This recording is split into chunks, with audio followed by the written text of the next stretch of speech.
Hello दोस्तों, India की star में आपका एक बार फिर से स्वागत है। आज हम बात कर रहे हैं माँ के बारे में। माँ यह मात्र एक शब्द नहीं बल्कि अपने आप में पूरा महाकाव्य है। कहते हैं भगवान धरती पर सब जगह नहीं हो सकता, इसीलिए उसने माँ को बनाया। माँ ही वह शख्स है जब बेटे को जरा सी चोट लग जाए तो उसका दिल तड़प उठता है। माँ ही वह शख्स है जो अपने बच्चों के लिए कुछ भी कर सकती है। ऐसे में आज हम आपको एक ऐसी ही माँ की सच्ची कहानी बताने जा रहे हैं जिसने अपने भूख से रो रहे बच्चों को खाना खिलाने के लिए अपने सिर के बाल तक मुंडवा दिए। माँ ने अपने बालों को 150 रुपये में बेच दिया और उससे अपने बच्चों के लिए खाने का प्रबंध किया। दोस्तों, हम बात कर रहे हैं तमिलनाडु के सेलम जिले में रहने वाली 31 साल की प्रेमा सेल्वम की। प्रेमा के 3 बच्चे हैं। कुछ दिनों पहले की बात है। एक दिन प्रेमा के 7 साल के बच्चे ने स्कूल से आकर खाना मांगा, लेकिन घर पर खाने के लिए कुछ नहीं था। कुछ देर तक खाना नहीं मिला तो बच्चा रोने लगा। प्रेमा अपने आप को असहाय महसूस करने लगी। उसके पास ऐसी कोई चीज़ नहीं थी जिसे बेचकर वह बच्चों को खाना खिला सके। ना तो उसके पास गहने थे और ना ही घर, ना ही किचन में ऐसा कोई सामान था जिसे वह बेच सके। प्रेमा के पास बच्चों के खाने का प्रबंध करने के लिए 10 रुपये भी नहीं थे। ऐसे में प्रेमा ने एक नया कदम उठाया। दोस्तों, अपने बच्चों को भूख से रोते देख दुखी प्रेमा को एक ऐसी दुकान का ख्याल आया जहां पर बाल खरीदे जाते हैं। ऐसे में प्रेमा उस दुकान पर गई और 150 रुपये में अपने बाल बेच दिए। 150 रुपये मिलने के बाद प्रेमा अपने बच्चों के साथ एक दुकान पर गई और 20 रुपये प्लेट के हिसाब से 3 प्लेट चावल खरीदे। इसके बाद प्रेमा और उसके बच्चों ने चावल खाकर अपनी भूख मिटाई। हालांकि प्रेमा ने बाल बेचकर उस दिन तो अपने बच्चों की भूख मिटा दी, लेकिन उसे आने वाले समय की चिंता सता रही थी। उसे पता था कि वह बचे हुए पैसों से 1-2 दिन तो अपने बच्चों को खाना खिला सकेगी, लेकिन उसके बाद क्या होगा, यह चिंता उसे लगातार सताई जा रही थी। जब कोई रास्ता ना मिला तो इसे देख वह अपने बच्चों के साथ आत्महत्या करने की सोचने लगी। इसी सोच के साथ प्रेमा एक दुकान पर कीटनाशक खरीदने तक पहुंच गई, लेकिन दुकानदार को शायद उसके इरादों के बारे में पहले से पता चल गया और उसने उसे वहां से भगा दिया। इसके बाद प्रेमा अपने घर लौटी और जहरीली झाड़ी कनेर के बीज लेकर उसे पीसना शुरू किया। ठीक उसी वक्त प्रेमा की बहन उसके घर आ गई और अपनी प्रेमा को जहरीला पेस्ट बनाने से रोका। दोस्तों, आपको बता दें कि प्रेमा और उसका पति ईंट के भट्टों पर काम करते थे। इससे जैसे तैसे परिवार का गुजारा हो जाता था।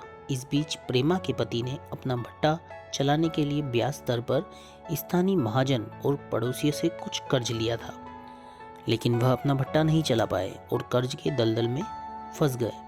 प्रेमा और उसकी पति की आमदनी इतनी नहीं थी कि वह अपना कर्ज भी चुका पाए।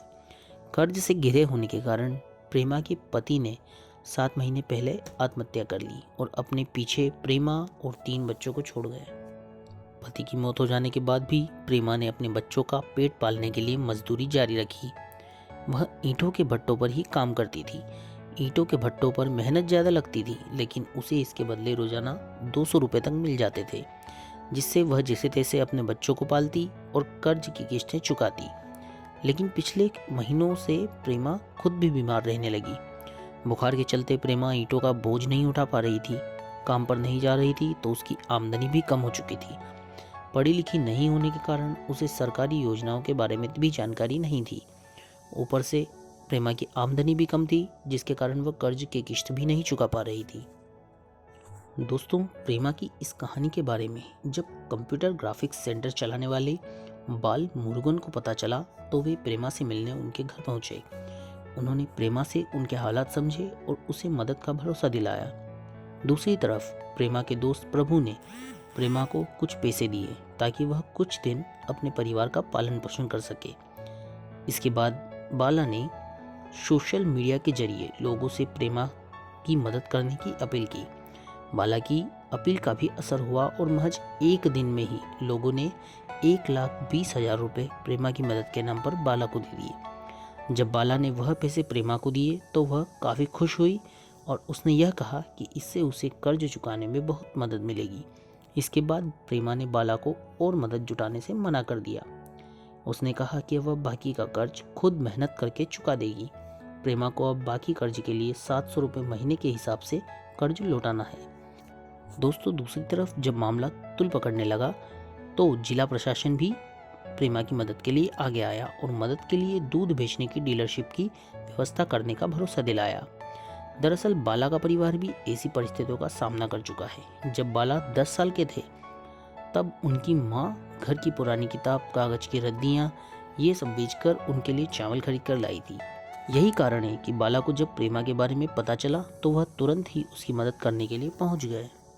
दोस्तों, आपको बता दें, प्रेमा को जो यह मदद मिली उसके बाद उनका जीवन काफ़ी बदल चुका और सुखद बदलाव भी आया है। प्रेमा अब अपने आत्महत्या का कदम उठाने के फैसले को खुद ही गलत बताती है। उनका कहना है कि अब वह मेहनत करके अपना कर्ज चुका देगी। प्रेमा यह कहती है कि अजनबियों से मिलने वाली मदद से वह बेहद खुश है। दोस्तों, आपको प्रेमा के बारे में यह जानकारी कैसे लगी हमें कमेंट कर ज़रूर बताएं। धन्यवाद।